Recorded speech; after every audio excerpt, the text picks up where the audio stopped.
পটলের পোস্ত যেমন খাইতেও টেস্টি তেমন বানাইতেও অনেক সহজ। প্রথমে এই যে পটলগুলো সুন্দর করে ছুলে দুই সাইজ একটু ছুলে নিয়ে নিব। তো মুখগুলো একটু ফালা ফালা করে নিব। তারপর এখানে সুন্দর করে পটলগুলো হলুদ লবণ দিয়ে আমরা এই যে ভেজে নিয়ে নিব।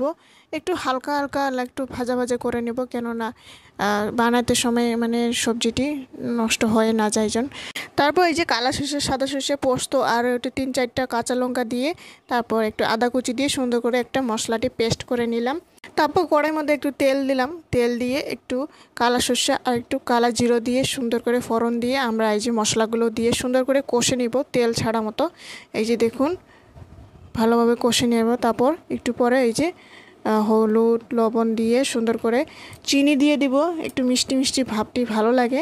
তারপর এই যে পটলগুলো উপর দিয়ে দিয়ে একটু নাড়াচাড়া করে আমরা এই যে জল দিয়ে দিব, জল দিয়ে ঢাকনা দিয়ে রেখে দিব 2 মিনিট মতো। তারপর এই যে সুন্দর করে একটু গ্রেভি গ্রেভি টাইপের বানাবো আজকের পটলের পোস্তটি। তো একটু মাখো করে নিব সবজিটি। তো এই যে একটু জলটি ভালোভাবে অত না শুকা পর্যন্ত আমি এই যে নামাই নিলাম।